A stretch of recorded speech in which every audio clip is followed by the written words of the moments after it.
Run for pension Katewa का एक शानदार कार्यक्रम यहाँ पे संपन्न हुआ अम्बेडकर पार्क लखनऊ में।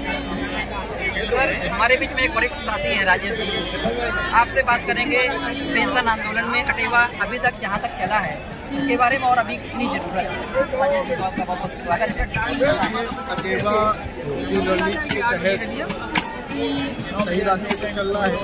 आज इसी के क्रम में हम लोग रन फॉर ओपीएस में आए, मतदाता जागरूकता के संदर्भ में लोग समझें, अपने मुद्दे पर वोट करें। जो युवा है उनको जागरूक करना है कि निजीकरण का विरोध करना है। निजीकरण इसी तरह से जो कार्यरत है हमारे कर्मचारी, अधिकारी, अर्धसैनिक बल, उन सब की पेंशन का निजीकरण कर दिया गया। आप ये देखिए कि एक युवा 30-40 वर्ष नौकरी करता है और उसके बाद में उसको शून्य कर 200, 400, 600 रुपए की पेंशन मिल रही है। क्या करें? आप ये देखिए, इस समय मोदी ने एक नारा दिया है, मोदी की गारंटी। वो कह रहे हैं कि जो श्रमिक हैं, जो महिलाएं हैं, जो किसान हैं, उनको अटल पेंशन योजना दी जा रही है ताकि बुढ़ापे में वो किसी के आगे हाथ न फैलाएं।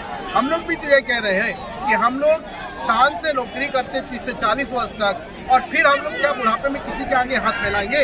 आप सबको अपनी गारंटी दे रहे हैं, तो हम युवा जो अपनी गारंटी मांग रहे थे हमें सुरक्षित हमारा बुढ़ापा करते, इसके लिए हमारी पुरानी पेंशन योजना लागू कर दी जाए। ये हमें बाजारी पेंशन नहीं चाहिए।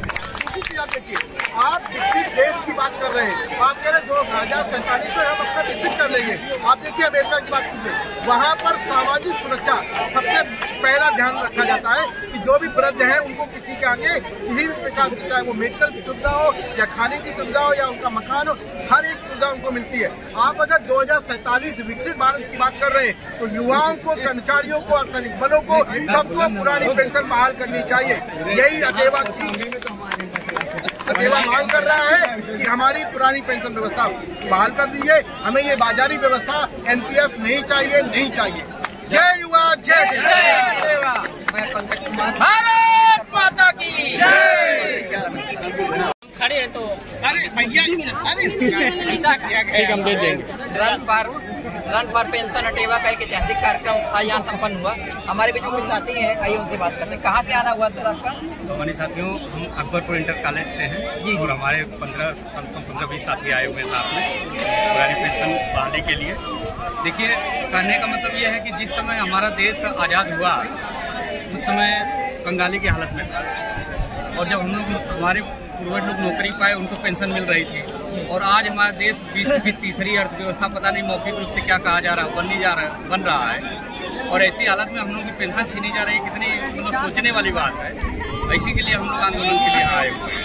तो पेंशन हमारा हक है और ये अधिकार है, इसे हमें मिलना चाहिए। और बंधु जी जो कर रहे हैं ये बहुत ही अच्छा कर रहे हैं, और जहाँ भी कहेंगे हम लोग तन मन धन से उनके लिए हमेशा तत्पर रहेंगे। इसलिए सर, कोई सुझाव है आपका कि और कोई रास्ता है पेंशन पाने का? और रास्ता ये है कि किसी भी समस्या के समाधान की सबसे बड़ी चाबी राजनीति होती है, और यह चाबी जिसके पास चली जाती है वो ताला खोल देता है। अगर ये नहीं मानेंगे तो हम लोग चाबी अपने हाथ में लेंगे, ताला खोल दिया जाएगा, पेंशन बहाल हो जाएगी। इसी के साथ मैं अपनी बातों को विराम देता हूँ। जय पेंशन। हमारे बीच में गौरव भाई हैं, ये भी यूपी कॉलेज से काम करते हैं। आप बताइए सर, अभी बता रहे हैं कि जो चरणबद्ध तरीके ये हैं कि समाज में हमें जो अमीरों के जो षड्यंत्र हो रहा है गरीबों और मध्यम वर्ग के खिलाफ, चाहे वो आप बजट सबको आप उठा के देख लीजिएगा, हमारे मध्यम वर्ग लोगों के लिए टैक्स में कोई किसी प्रकार की रिबेट नहीं दी। साथ ही साथ बेसिक शिक्षा पर 500 करोड़ का बजट बढ़ाया है, लेकिन उच्च शिक्षा से उन्होंने 9600 करोड़ का बजट बढ़ा दिया। तो अमीर लोग चाहते ही नहीं है कि मध्यम वर्ग और निम्न वर्ग का व्यक्ति जो है पढ़ लिख करके सक्षम बन पाए, वो केवल एक मजदूर वर्ग बन करके रह जाए। इस षड्यंत्र का जो पर्दाफाश है और धर्म का जहर हम लोगों के जोड़ करके इसको बदलाया जा रहा है, और इसको हम लोग पढ़े लिखे युवा लोग जो है इसको समाज में जा करके बदलाव का, परिवर्तन लाने का पूरा प्रयास करेंगे और इस सरकार को जड़ से उखाड़ कर फेंकने की कोशिश करेंगे। बहुत बहुत धन्यवाद। हमारे बीच में के साथ